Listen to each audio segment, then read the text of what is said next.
Entonces, el tema que vamos a tratar ahora es endurecimiento en general, en inglés es hardening. Cuando nosotros hablamos de endurecimiento, es una palabra genérica, no es una palabra específica que tenga que ver con endurecimiento, suena como a dureza, no es el incremento de la dureza, sino es el incremento de algunas propiedades mecánicas, dentro de ellas también está la dureza. Entonces, cuando hablamos de endurecimiento, son procesos por los cuales las aleaciones metálicas, los metales se endurecen. Este término es utilizado únicamente para eh, materiales metálicos. Y cuando hablamos de endurecimiento, ¿cuáles son las propiedades que se incrementan y cuáles son las que se disminuyen? Obviamente la dureza incrementa, entonces haciendo como un análisis, si incremento la dureza, recuerden que la dureza también es una deformación plástica superficial, quiere decir que el yield strength se incrementa, el tensile strength, es decir, el límite de elasticidad, que sería el yield strength, y el tensile strength sería eh, el momento en que la deformación plástica es visible en un ensayo de tensión, entonces ese también se incrementa. Eh, pero al incrementarse eso, se disminuyen otras propiedades. ¿Cuáles? Si yo tengo un material que es más duro, si tengo un material que tiene un límite entre la deformación elástica y la plástica mucho más alto, quiere decir que se me va a reducir la ductilidad, es decir, la elongación, decir que también se me va a reducir la tenacidad, es decir, el material va a tender a ser más frágil. Entonces, cuando yo hablo de endurecimiento es que esas propiedades mecánicas generalmente relacionadas con la resistencia mecánica son las que se endurecen. Hay diferentes mecanismos por el cual yo puedo endurecer un material. Entonces yo tengo un mecanismo por deformación, por transformación de fase, por dispersión o precipitación de segunda fase o por solución sólida. Básicamente, estos son mecanismos y casi que cada uno es un tema muy grande y podría ser una especialidad. Yo los voy a mencionar muy rápidamente para tener idea de qué es cada cosa. Por deformación, cuando hablo por deformación es deformación plástica. Entonces, cuando yo endurezco un metal o una aleación por deformación plástica, quiere decir que ese metal o esa aleación está siendo deformada plásticamente. ¿Cuándo deformo yo una aleación plásticamente? Generalmente cuando estoy en un proceso de producción. Es decir, piensen ustedes en cómo hacen digamos, el papel aluminio. Piensen ustedes cómo hacen una tubería por extrusión, una can, un contenedor de estos de cerveza, una lata de cerveza, ¿sí? Muchos de o por ejemplo una carrocería de un carro. Entonces todo eso es por deformación plástica y generalmente cuando yo tengo esa deformación plástica, la aleación se va a endurecer, lo cual dependiendo de las propiedades finales que yo requiera del material, va a ser o muy bueno o muy malo, ¿sí? Como les digo, aquí el endurecimiento, pues se da, ¿no? Yo deformé, estoy haciendo una carrocería para un automóvil, la hago por forja, entonces hice la forma y se endureció. ¿Eso es bueno, eso es malo? No, no es ni bueno ni malo, dependiendo de las propiedades finales que yo requiera de esa carrocería. Siguiente, por transformación de fase. Esto es importantísimo porque aquí están lo que llamamos aquí y aquí, en estas dos, todo lo que son tratamientos térmicos. Entonces, transformación de fase, recuerden que nosotros vimos un- una propiedad de los metales y aleaciones, que era la alotropía. Y recuerden que la alotropía era que la estructura cristalina se podía cambiar en función de la temperatura. Es decir, había metales, por ejemplo el hierro o el titanio, que a baja temperatura tenían una fase, o sea, una estructura cristalina definida, y a alta temperatura tenían otra. Entonces, si yo juego con esas temperaturas, entonces voy a transformar internamente esas estructuras cristalinas y además de eso, pues se me transforman las fases internas. Entonces, aquí por eso se habla transformación de fase. Aquí están todos los que son tratamientos térmicos. Por dispersión o precipitación de segunda fase. Entonces, hay aleaciones, digamos que yo al precipitar una segunda fase tengo una fase monofásica, es decir, recuerden ustedes un grano muy homogéneo, y yo también por algún tipo de tratamiento térmico y porque la aleación es susceptible a esto, entonces se precipita una segunda fase y me la endurece. Esto generalmente se aplica mucho en los aluminios. Entonces, aleaciones de aluminio, tengo sistemas monofásicos que con un tratamiento térmico precipito dentro del grano pequeños eh, precipitados, valga la redundancia, y entonces tengo un endurecimiento. Y esta última por solución sólida, y cuando hablo de solución sólida quiero hablar de aleación, es decir, esto es cuando yo tengo un metal y le adiciono un elemento aliante, entonces yo tengo endurecimiento. Ustedes han visto que, por ejemplo, yo tengo hierro y al adicionarle el carbón, ¿no?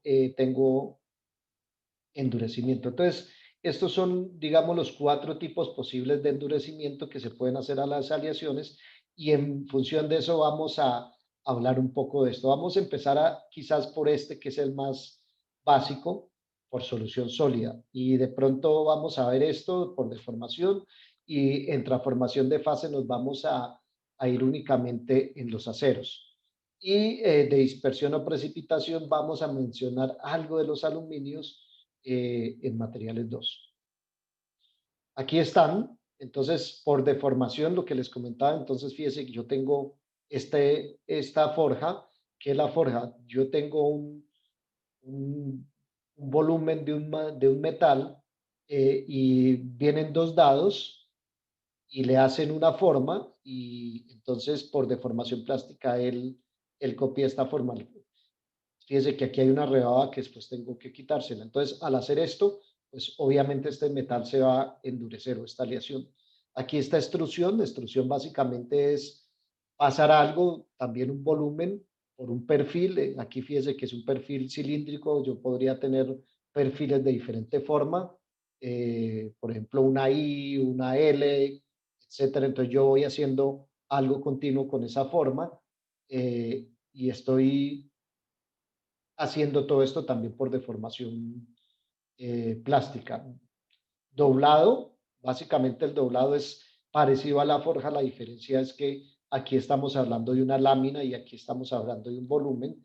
Y laminación, generalmente yo tengo tres, se llaman trenes de laminación, que son rodillos que van girando y esos rodillos me van disminuyendo, digamos, el espesor del metal. Obviamente al disminuir aquí tengo que aumentar en anchura, pero por ejemplo ese es la intención es llevar a una lámina de un espesor determinado.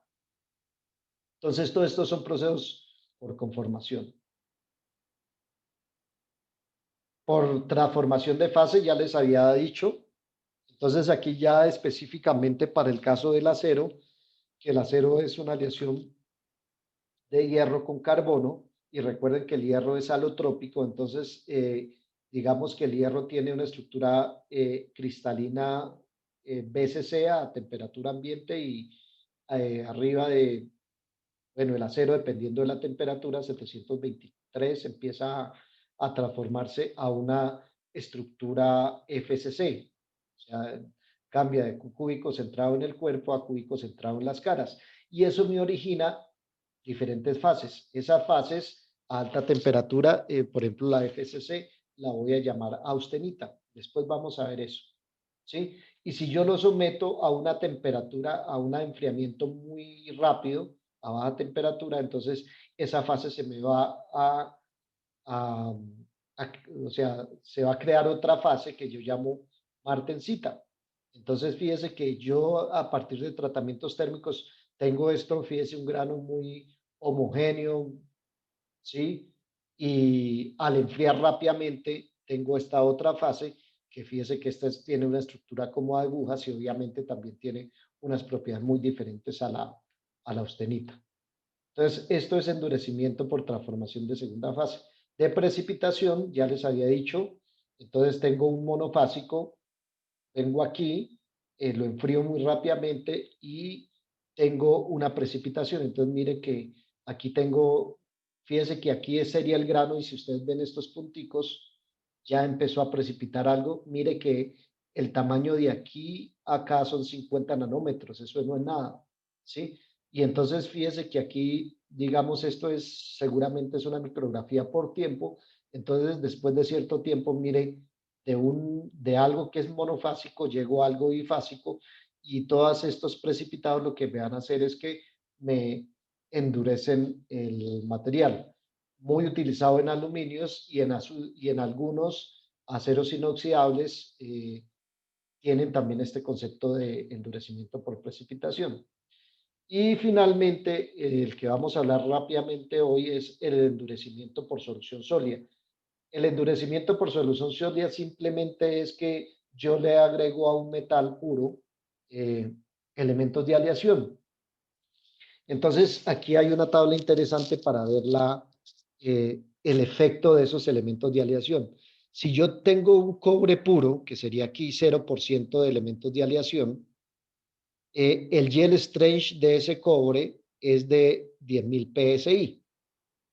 Pero fíjese que en la medida que yo le voy adicionando diferentes elementos de aleación, esos elementos de aleación me van a endurecer, digamos, esa solución sólida. Por ejemplo, en el caso del berilio, mire que yo con muy poquita adición de berilio, mire que ni siquiera es como el 1, el 2%, fíjese que yo paso de un gel strength de 10.000 psi como a, qué sé yo, 37.000 psi. ¿Mm? Eso para el berilio, pero por ejemplo tenemos este otro caso del zinc, que fíjese que digamos, con una adición grandísima del 20% de zinc, aquí está el 20% zinc, mire que estoy llegando por ahí como a 14.000. Entonces fíjese que este elemento de aleación no tiene tanta influencia el endurecimiento como este. Entonces, cuando yo le echo el berilio al cobre, voy a tener digamos, una aleación muy resistente que la utilizaré para algunas cosas, o cuando yo lo aleo con zinc voy a utilizar, no voy a generar tanta resistencia mecánica, pero obviamente la voy a utilizar con otras cosas, ¿no? Entonces, fíjense que aquí, digamos que la influencia del elemento de aleación, por ejemplo, en el endurecimiento y en relación a gel stretch, va a depender mucho del elemento de aleación. Pero yo quiero que también que ustedes se den cuenta de otra cosa. Miremos el tamaño de los átomos. Y fíjese que aquí el zinc, mire que el tamaño de este átomo es un tamaño que es muy similar a, bueno, explico primero esto. Esta sería la red de cobre, serían los átomos de cobre, y esto sería un átomo de zinc, porque recuerden que yo tengo cobre, que le estoy adicionando zinc para hacer una aleación. ¿Cómo lo hago? Generalmente esto se hace en el proceso de fusión de la aleación, es decir, yo en un crisol, en un horno, el cobre funde más o menos a 1080 grados centígrados, es decir, yo llevo mi horno por allá a 1120 y entonces le voy adicionando zinc, puede ser o zinc puro o puede ser alguna aleación que contenga zinc de tal forma que el zinc llega y empieza a hacer esta solución sólida. Recuerden que la solución sólida eh, es una disolución, ¿no? Es decir, tengo soluto y solvente y tengo saturado, insaturado, sobresaturado. Entonces yo le adiciono este zinc, entonces fíjese que estos serían los átomos de cobre y este negrito sería el átomo de zinc. De tal forma que si ustedes ven la comparación del tamaño de los átomos, el zinc es un poquito más grande, pero que mire que el tamaño en relación a los de cobre, pues no está mucho. Fíjese que este señor, el estaño, mire que el tamaño es más grande, ¿sí? O sea, si yo veo el zinc, pues el tamaño es más o menos parecido, mientras si yo veo el estaño, ese tamaño es mucho más grande. Y fíjese que la influencia, ¿sí?, en el endurecimiento, por ejemplo, de este estaño es mucho mayor que el de zinc. ¿Qué quiere decir? Que va a haber una influencia respecto al elemento de aleación, y esa influencia también se va a ver mucho al tamaño, a la diferencia de tamaños entre el solvente, que sería en este caso el cobre o este cobre, ¿sí?, y el soluto, que en este caso sería el zinc o en este caso sería el estaño. Y fíjense ustedes aquí el berilio, que la diferencia de tamaño es grandísima, de tal forma que fíjense que con muy pequeña adición de berilio, mire toda el endurecimiento que gana. Y esto se debe a que, dependiendo del tamaño, esa red va a tener que, digamos, acoplarse, y en ese acoplamiento puede generar unos esfuerzos internos, que es en últimas lo que me va a dar el endurecimiento. Bien. Cuando hablo de endurecimiento, ya les había dicho, el esfuerzo de fluencia, dureza y resistencia a la tensión se incrementa, la utilidad disminuye. Esto es muy interesante también, muy importante. La conductividad eléctrica también disminuye, ¿sí? Fíjese que aquí ya estamos hablando de otra propiedad que no es mecánica, pero esta es muy importante porque, por ejemplo, si ustedes van a seleccionar o van a hacer una aleación para conducir electricidad, pues yo tengo que utilizar casi que un metal puro, porque entre mayor elemento de aleación, pues me disminuye la conductividad eléctrica, y voy a tener entonces pérdidas en la conducción eléctrica que se están transformando seguramente en calor. Entonces, tengo que tener en cuenta esto. Y también generalmente se mejora la resistencia mecánica a altas temperaturas. Fíjese que aquí da una diferencia entre los tamaños más o menos del 15%. Es decir, si la diferencia entre los tamaños entre este y este es mayor al 15%, posiblemente yo no voy a generar una solución sólida, sino voy a precipitar una segunda fase. Bien. Aquí tenemos algún tipo de relación del incremento. Entonces, por ejemplo, yo tengo el hierro, y el hierro en estado puro tiene un yield strength de 109 megapascales, ¿sí? Y fíjese, yo tengo un acero al carbono, y entonces ese acero al carbono depende del porcentaje de carbón. Yo puedo tener 170 megapascales, lo que quiere decir es que, fíjese que de 109 pasé a 170, pero también mire todo lo que puedo ganar, o puedo llevarlo hasta 1750 megapascales, es decir, ¿cuántas veces lo incrementé? Como 17 veces, más o menos 16 veces. Es decir, que yo ya, cuando yo hablo de endurecimiento por solución no sólida, estoy hablando incluso que hasta 30 veces, por ahí en alguno de estos casos, puedo incrementar las propiedades mecánicas. Si yo tengo aceros aliados, un acero aliado es un acero que tiene carbono más otros elementos de aleación.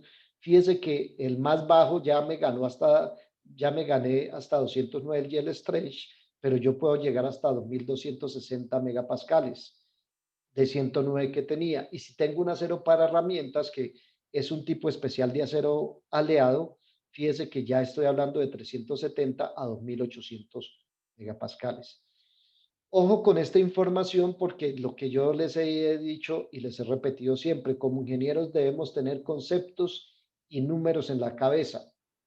Conceptos, que es el yield strength, números para que usted en algún momento diga, uy, ¿cuál es la resistencia de un acero aliado? Uy, no, eso está como, ¿será que está en 50 megapascales? En 10, no, mire, está entre 200 y 2000. Entonces, digamos que esos números a ustedes los van a ayudar también a ubicarse mucho en las aplicaciones de los materiales. Fíjese que el titanio puro está en 172 y las aleaciones entre 275 y 1250.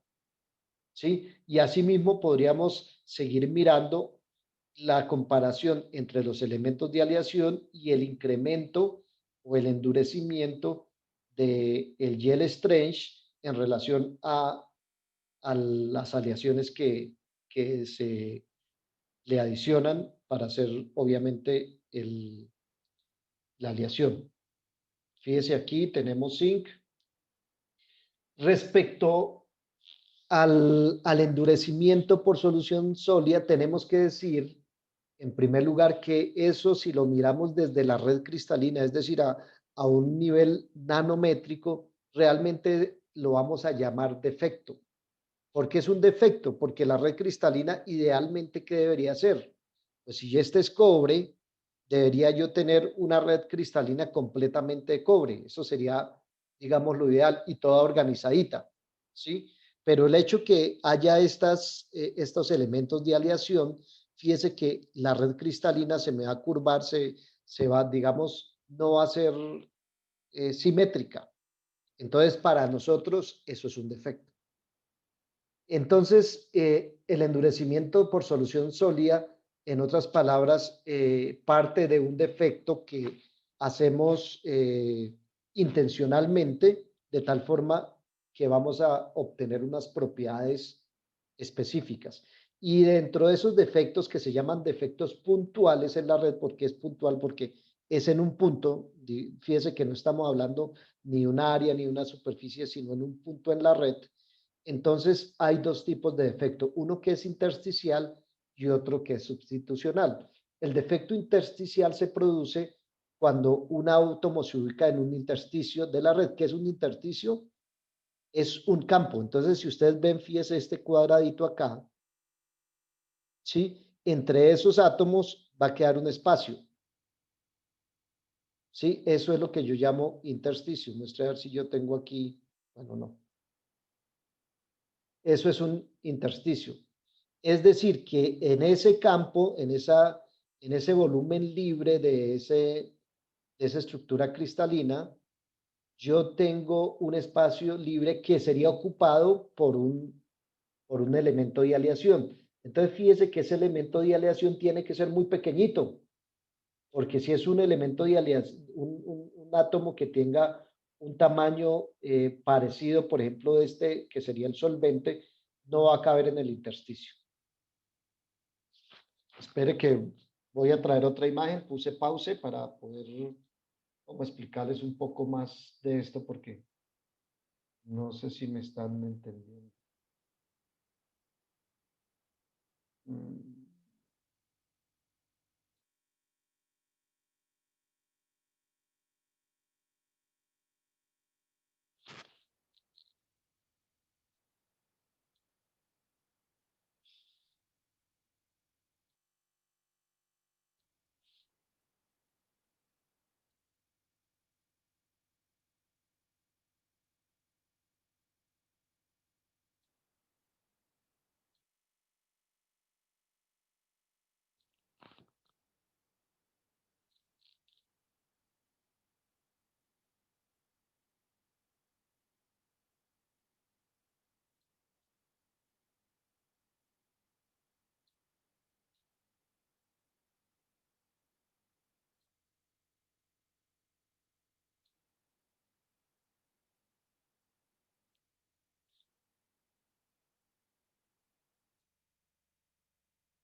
mm,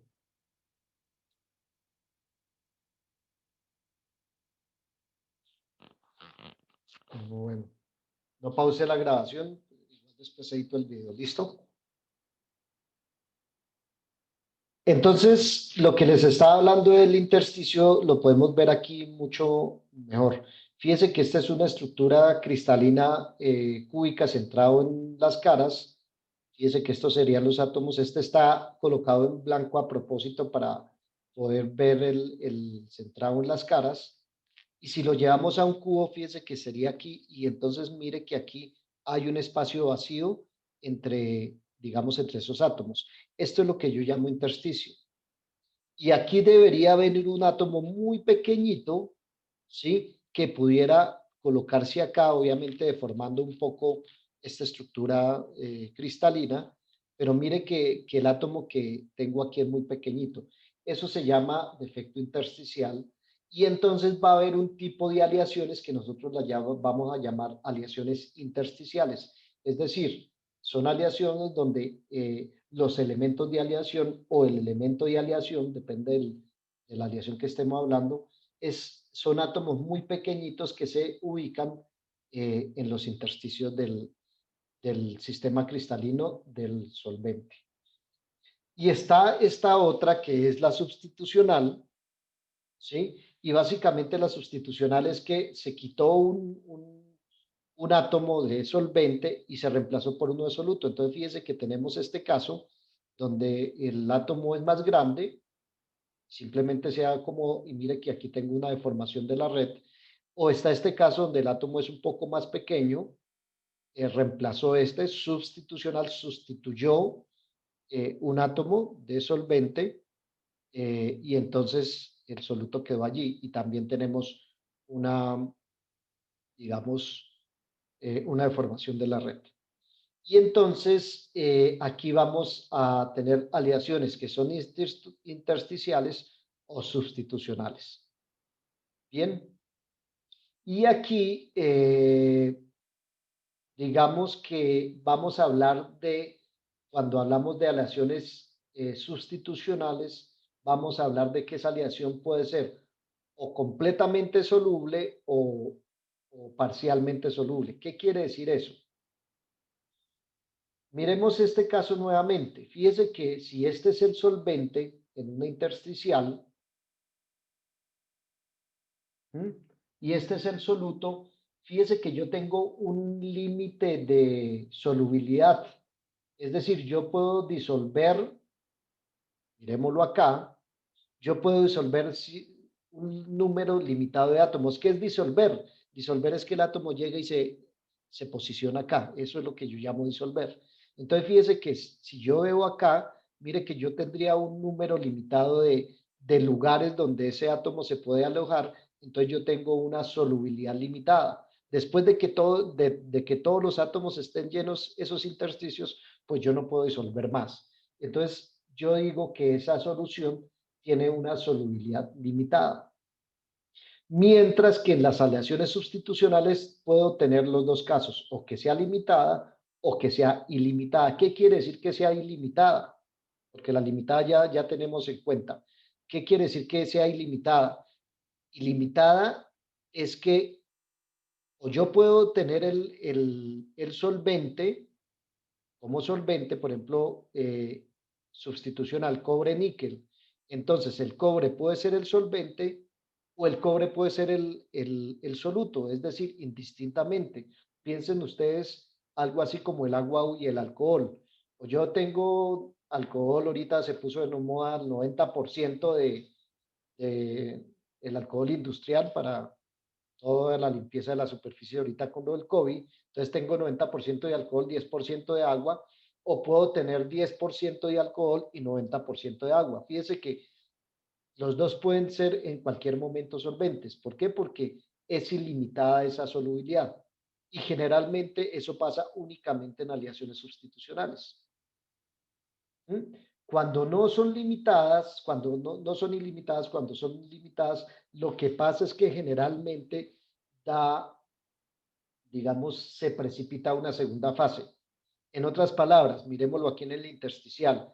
Digamos que yo llegué y disolví esos átomos pequeñitos en toda esta parte, en todos estos intersticios, pero yo le seguía adicionando ese elemento de aleación y ellos ya no me van a caber aquí porque no hay más sitios disponibles. Entonces, ¿qué es lo que hace eso? Pues coge un átomo de esos, hace una reacción química y precipita una segunda fase. Entonces, fíjese que, por ejemplo, yo tengo este cobre, níquel, y aquí, digamos, esto es ilimitado, pero yo tengo este cobre, zinc, ¿sí? Y hubo un límite de disolución y entonces precipitó una segunda fase que se llama un compuesto cobre y zinc. Entonces, esto sería un sistema monofásico y esto sería un sistema bifásico. Es decir, tendría el cobre y tendría un compuesto cobre-zinc que seguramente eh, lo voy a mirar en el microscopio. Bueno, después vamos a mirar eso. Ahorita solo la parte teórica, después miramos y analizamos bien la micrografía. Y entonces, si yo tengo un sistema, un diagrama de temperatura contra porcentaje de, de solvente y soluto, fíjese que este diagrama que tiene aquí cobre al 100% y por aquí debe haber zinc al 100%. Y aquí lo que me está diciendo es el porcentaje de incremento del zinc. Es decir, aquí tengo cobre 100%, aquí tendría 10% de zinc, lo que equivale a decir a 90% de cobre. Aquí tengo 20% de zinc, lo que equivale a decir a 80% de cobre y así sucesivamente. Y fíjese que este mapa, este diagrama que para mí es un mapa, tenemos esta temperatura y miren esta lineecita y me está diciendo una solución sólida de zinc en cobre y una solución sólida más un compuesto cobre-zinc. Entonces lo que está pasando es esto. Es decir, fíjese que hasta el 30% a 0 grados centígrados yo podría obtener una aleación monofásica. Yo le adiciono hasta el 30% de zinc.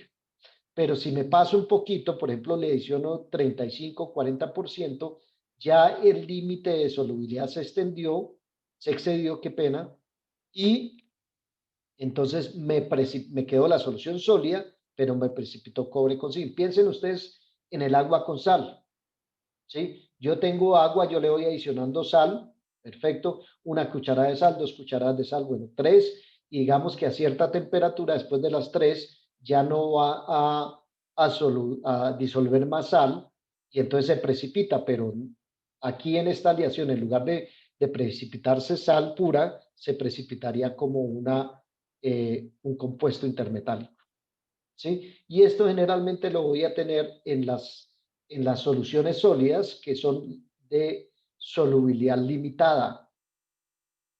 Tengo esa línea que es el límite de solubilidad. Bien. Para nosotros, cuando hablo de endurecimiento por solución sólida, estaríamos viendo solo esto, es decir, hasta que no haya precipitación por segunda fase. Porque si existe precipitación por segunda fase, recordemos que hay un endurecimiento por dispersión o precipitación de segunda fase. Es decir, ¿sí? Que yo estaría hablando de un endurecimiento por solución sólida, por ejemplo, en esa aleación zinc con cobre hasta el 30%. Pero si me voy más allá del 30%, fíjense que aparece aquí una precipitación de segunda fase, entonces ya estaría hablando de un mecanismo de endurecimiento por dispersión o por precipitación, porque fíjense que ya está apareciendo esto. Bien, bien. Aquí básicamente es más o menos lo mismo que hice. Y entonces fíjese que aquí tenemos un ejercicio.